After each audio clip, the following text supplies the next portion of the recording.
If you grew up self-abandoning, simply acknowledging that you have needs feels really strange.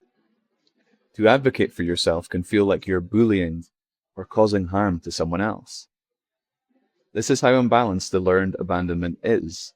It's nice to care for people, like it's essentially a human thing to do, of course,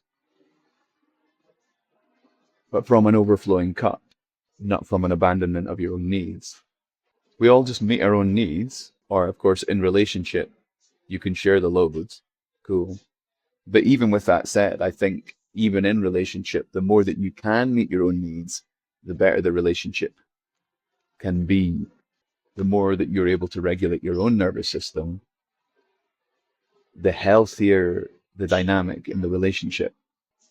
But yeah, again, it feels strange to learn that you can have needs and advocate for them, as well as caring about another person at the same time. You can care about another person's needs, but be firm in what your own ones are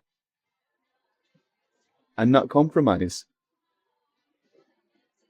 because ultimately that's better for everyone. The information that you're giving them is true to you. They can adjust according to your needs. You can say no with love. Also, a name that came into my head there, Mucus Kennedy. And so for me, the addiction of going on Instagram and having hours pass is linked to old, deeply rooted unconscious patterns where I can't sit with the discomfort of my emotional state. Yet, with a bigger goal, like a belief that you deserve a life where your time is spent more so in areas of nourishment, when you believe that your childhood doesn't define who you are or who you will become, when you believe that it actually matters what you spend your time on, when you feel like you matter, the why becomes more important in all decision making. But you need awareness to make decisions from that standpoint. I've said this before, but for me, the day is 1 in the morning. If I go on social media in the morning, even if I meditate after it, it harms me.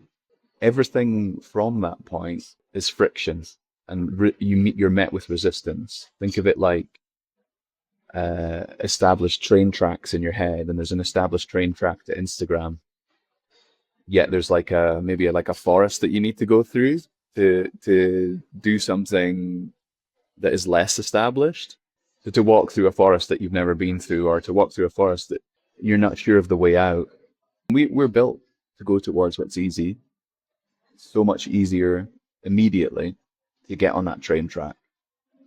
But if you never took the train in the morning and just approached the forest with amazement and wonderment, you'd have a great time going through the forest throughout the day and all the different difficulties you'd encounter that aren't connected to social media or aren't connected to that train, the noise of the train. What a fucking amazing analogy, Jesus. And so I suppose like any addiction, I mean, if an alcoholic drank vodka in the morning, what are the chances that they have to drink, later on in the day or throughout the day? And what are the chances that they'll resist that? Same thing.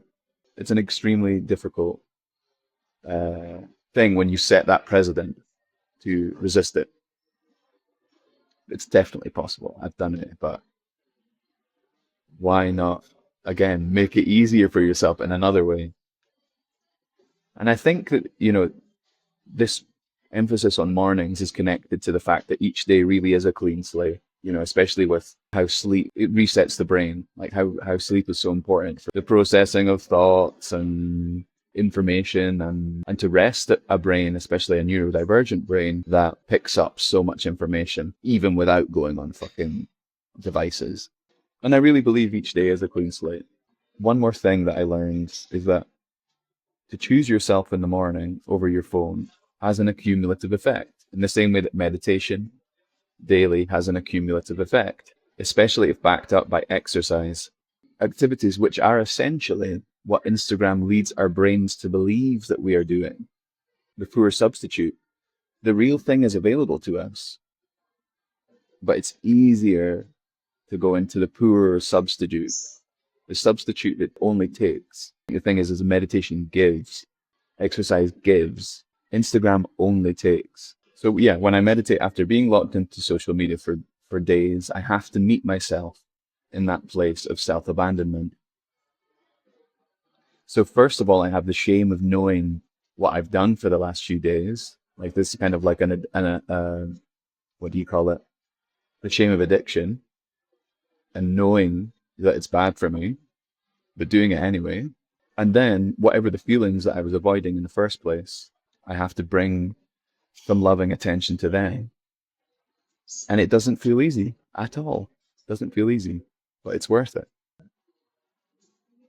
Yeah.